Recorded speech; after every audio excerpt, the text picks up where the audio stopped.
What's going on, guys? Welcome back to a brand new video. In today's video, I'm going to be showing you guys how I'm testing products right now in 2020, my exact Facebook ad strategy. I use this for pretty much every product test that I do. Long story short, it consists of 4 components, right? 4 different campaigns that are all very essential to the success of each other. A lot of people are just focusing on one of 2 things.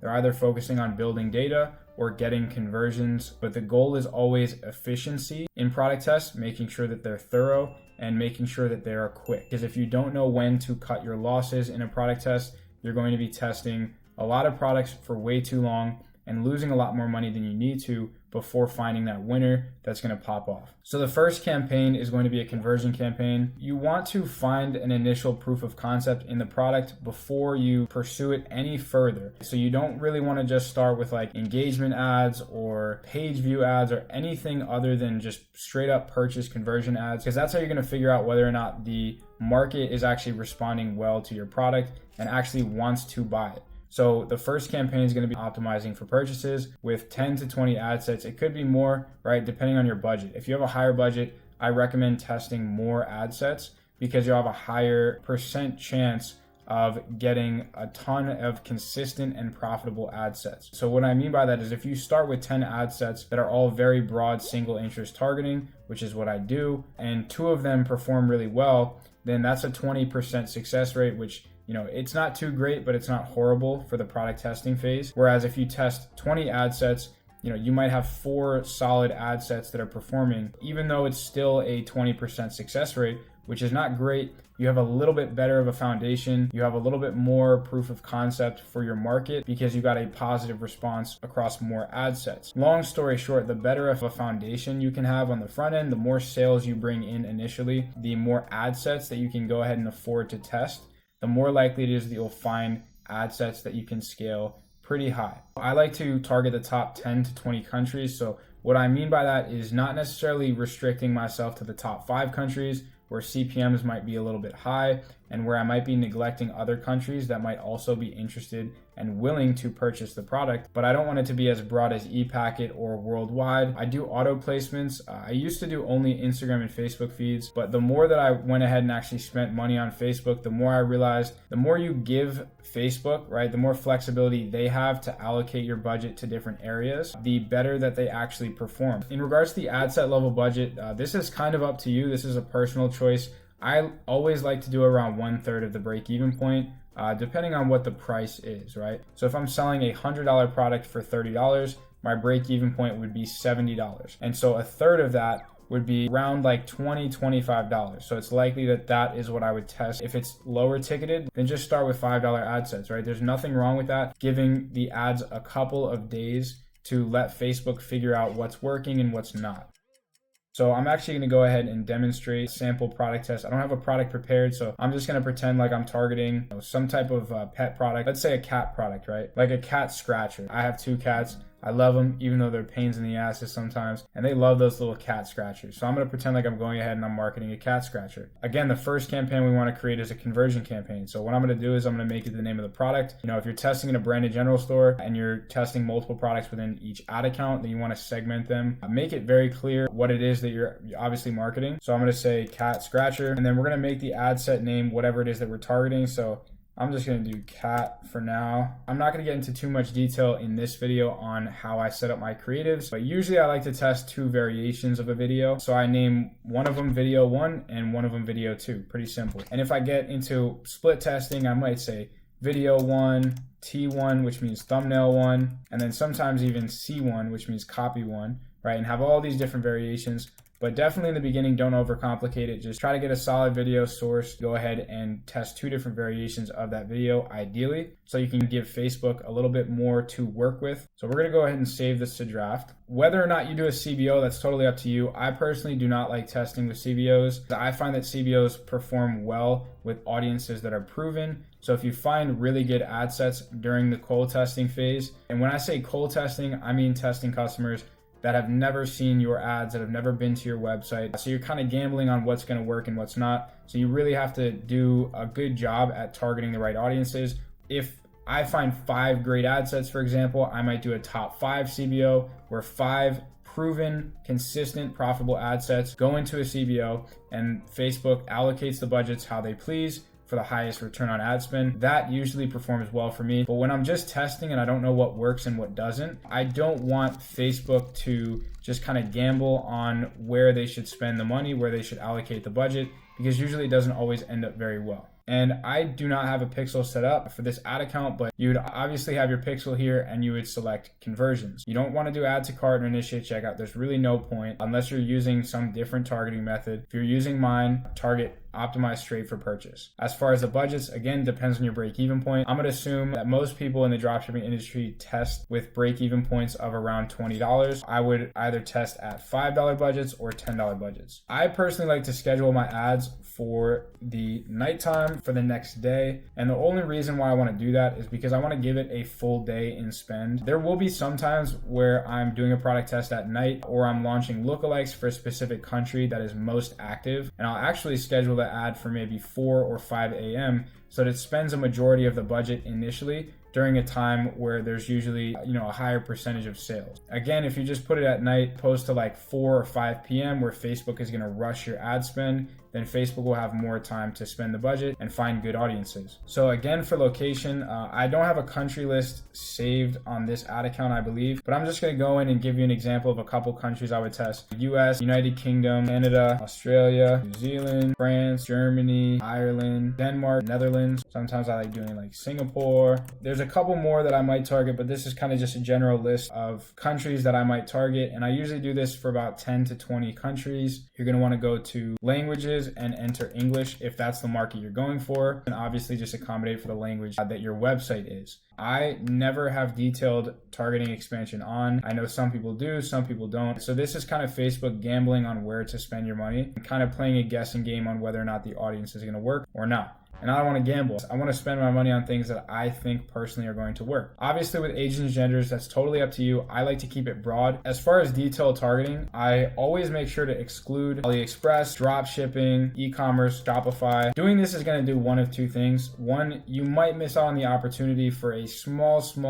percentage of people that might be interested in some of these things who would still go ahead and purchase from your website. But for the most part, you're trying to exclude any competition or anyone that would not be interested in what it is that you're doing, the business model. So as far as the targeting for this first one, I'm just going to do cat, keep it broad, cats, whatever. Literally leave it at that. Even though it's 66 million people, which is a huge audience, the more room, again, that you give Facebook to work with, the better that Facebook will end up performing. The bigger, the better for the most part.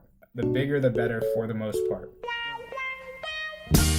Now, again, when it comes to placements, I do automatic placements. When it comes to cost control, target cost, cost cap, all of that stuff, you don't want to mess with the bid up front if you're not sure what the bid is for your market. And if you don't even know what I mean by that, don't worry about it. Don't mess with this section. So we're just going to go ahead and double check that we have everything set up correctly. For the most part, I like to do people living in this location and not necessarily travelers. But again, all of these things aren't incredibly important to have perfectly, like the ages, this part right here, or automatic placements being on or off, narrowing down by engaged shoppers, or not excluding these things. A lot of it's not the end of the world because Facebook's algorithm and its pixel is very, very intelligent. So even if you don't give it much, it's still going to be able to manage to find customers that may be interested in the product that you're offering. I'm not going to show you guys how I go ahead to set up the ad, but for the most part, you just want to make sure that you have a great video or a great image, slideshow, whatever it is, great capturing text to get the market's attention. But once you do set that up, the first thing that you want to do is there's going to be a button right here, these 3 dots,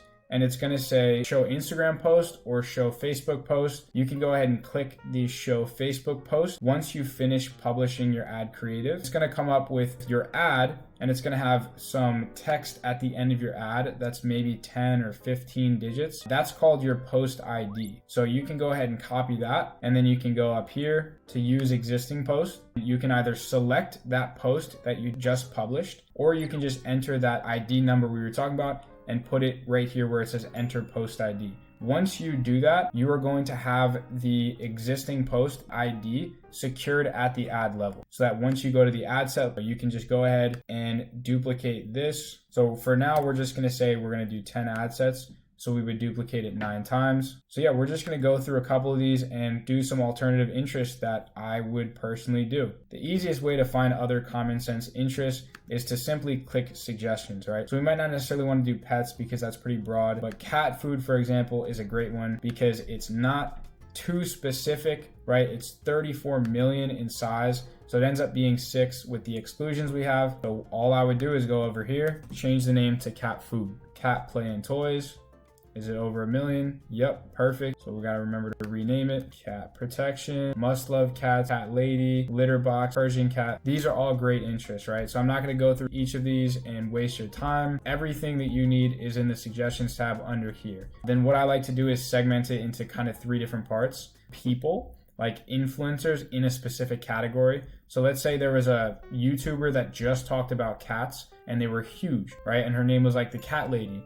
Then I would do cat lady and I would see if there's any other influencers or really, really big celebrities out there that's primarily focused on cats. The other category is things like magazines, television shows, or brands, right? And then lastly is just basic interests. Right? So if you have a combination of all of those things, then you'll definitely be in good shape. Now, once we go ahead and finish setting up our conversion campaign, that is just going to be step 1. Our second campaign is going to be either an engagement campaign, video view campaign, or both. And so this is kind of dependent on what your creative is. I'm gonna explain to you why we want to run these types of campaigns, because I know I just went ahead and said that conversion campaigns are the absolute best in determining whether or not your product has a good market response. With your conversion campaign and it gets a couple of sales day 1 and it kind of snowballs from there, stays consistent, your next phase is going to be leveraging your data, or in other words, doing things like creating lookalikes and custom audiences for retargeting. Having these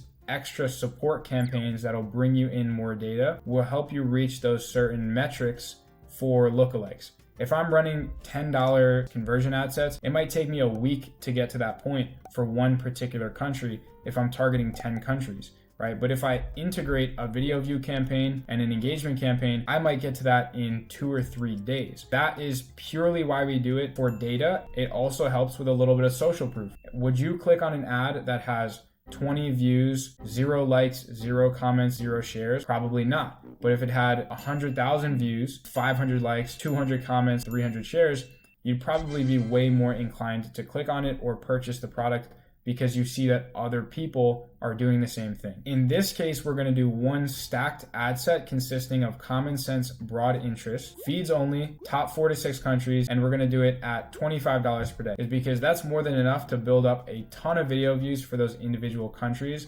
within literally 24, 48 hours. That's usually my time frame on whether or not I decide to cut the product or pursue the product. In the event that I want to pursue it, I want to be able to pursue it not only with some cold interest, but also with some lookalikes, because those usually perform very, very well. So I'm going to go ahead and show kind of how I would structure it and explain why I am only targeting the top 4 to 6 countries and why I would set it at such a high budget. We are going to go ahead and take an ad set from this campaign and duplicate it. And we're going to want to do it in a brand new campaign. And we're just going to call it engagement support, because that's exactly what it is. Do not expect this engagement campaign to generate you any sales. This is purely generating you social proof and good data that you can integrate with your conversion data in order to proceed forward with really, really solid lookalikes and be able to do that as quickly as possible. So as you can see, this is the ad set, and we were optimizing for engagement, of course. So we want to go inside and we want to change a few things up. So the first thing is we want to go to the countries, and I'm not going to do it right now, but I'm going to explain to you what I would do. I'm going to take whatever countries are either performing really well or that usually perform well for you with lookalikes. Then what you want to do is go over to the detailed targeting section and make this more broad than you can ever imagine, right? As long as it's targeting things in the cat niche, and this could be the same exact thing as your conversion campaign. As long as it's targeting a couple of things like this, very broad, but still targeting people that are interested in what it is that you have to offer in some way, shape, or form. You don't want to go ahead and just target like Kylie Jenner, 50% of that audience having 0 interest in cats whatsoever. You want to obviously give Facebook a little bit of help, target the right people so that you can generate really, really good data. For the engagement ad, you want to manually do Instagram feeds and Facebook feeds only. The reason why you want to do this is because you don't need social proof for story ads. Basically, you're only going to want to target news feeds and Instagram feeds. That is where you're going to have the most engagement, and that's where you want to generate that data so that you can ultimately feed those lookalikes. Why we duplicated the ad set from the original conversion campaign is because that'll already have the ad ID attached to it. So we're going to duplicate that from the original campaign. Now we're going to have the ad attached to it in this new campaign. Remember to like and subscribe if you're getting value out of this video. I'm literally pulling back the curtains and showing you exactly what I do. So the third campaign is going to be either a traffic or a reach campaign. This is going to be, again, dependent on whether you run like an image ad or a carousel ad or video creatives. If you're running image ads, you might want to do a traffic campaign. It's most important for you to build up those page view lookalike audiences or content view lookalike audiences, because you can't do video view audiences, right? You can't do video view lookalikes if you're running a picture ad. When I do videos, I like to do a reach campaign. This has a couple of benefits. One is it usually lowers the overall CPMs in your ad account. A lot of things that you do in one ad account will impact things that are going on around it. So if you have one campaign that's having ridiculously low CPMs, such as a reach campaign, and it's using those same 2 post IDs that you have in all of your other campaigns and all of your other ad sets, then that's likely going to bring down your overall ad account CPM by just a little bit. And just that tiny bit is going to allow you to reach way more people. It'll help kind of with that back-end relevancy score and your back-end Facebook page score. So like any other social media post, the more it's resonating with the audience, the more reactions and likes and comments and shares it gets, the better it's going to end up performing in the long term, and the more people it's going to reach in that auction. So you're essentially going to set it up the same exact way as your engagement campaign. And this one, you only need to run it about $5 to $10 per day. So I'm not going to go ahead and set this one up, because you would set it up exactly like the engagement campaign. Take the engagement campaign, duplicate it, and change the optimization to either traffic or reach. It doesn't really matter. All of these campaigns that I'm going to be talking about after the conversion campaign, they're just there for support. If you are not a fan of running those lookalikes and you're not as concerned with building data up front, which is how I do it, you just don't have to do these other campaigns, right? You might not be able to afford the extra 3 or 4 campaigns. That could be a whole other product test for you. So by all means, you don't have to do this. I'm just showing you how I do it. My success is very data reliant. So what I mean by that is my cold testing interest, I test a ton of them, and I might only have 10 or 15% of them that actually perform, that are consistent, and that are scalable. But when it comes to lookalikes, if I integrate some lookalikes and they start to pop off, those are usually what carries the team on their back. That's what allows me to be able to scale the product long term, is those consistent lookalike audiences. So the fourth campaign is going to be a page likes campaign. Now that sounds a little bit weird because you don't hear people running page like campaigns that often, but I'm going to explain the method to the madness. When it comes to page like campaigns, this is again going to do one of a few things. So the main reason why we have this is because page likes are great, right? Facebook loves when your page is getting a positive response. So here is the interesting thing, right? I take the ad creative for my page like campaign, and I don't click use existing post like we were doing in the conversion campaigns. I actually duplicate it 49 times.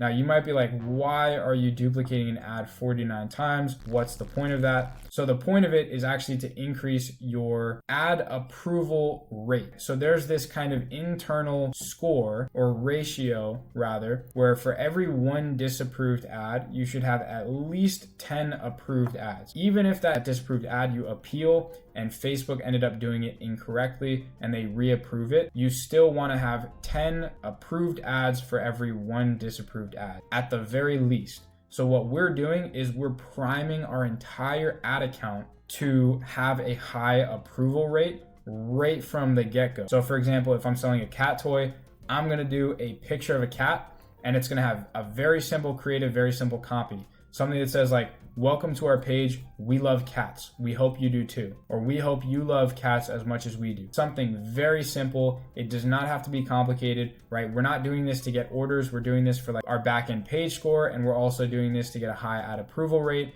and just overall to be looked at as a more legitimate advertiser from Facebook, we gain a little bit more respect from them. So make sure that you're testing thoroughly and you are testing frequently. That is probably the most important thing that I want you taking away from this video, because regardless of what testing strategy you use, if you're not testing good products, and if you're not testing enough products, and if you don't know what to do at the end of those product tests, or when to call it quits, or when to scale, that is something you need to learn before doing any more product tests. It is so important to have every piece of the puzzle there for you and ready to go than to try to solve this puzzle only having 60 or 70% of the pieces. Right? That wouldn't make any sense. So the key to finding a winner is testing often, cutting products quickly, and knowing what KPIs, or in other words, key performance indicators, you need to be looking for prior to scaling. The second key is obviously refining your product research strategies to make sure that every single product you're testing is a good potential winning product. Don't just go ahead and find any product that has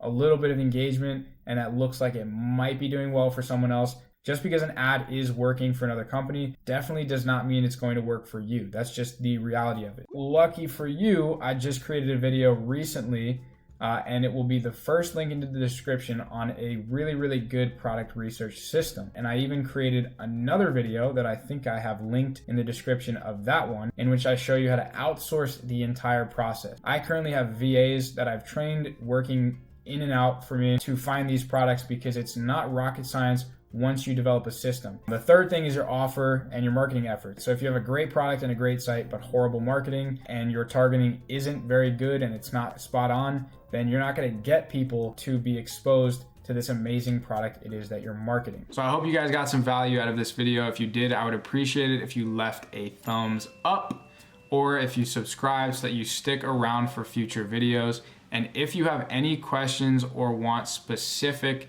topics to be addressed in the future, just make sure to leave a comment down below. I don't get too many of them, so I usually will make a video on any topics that you guys are struggling with. Other than that, I hope that you can go ahead and implement some of these strategies that we talked about today and let me know how they do for you. And other than that, I hope to see you guys in the next video.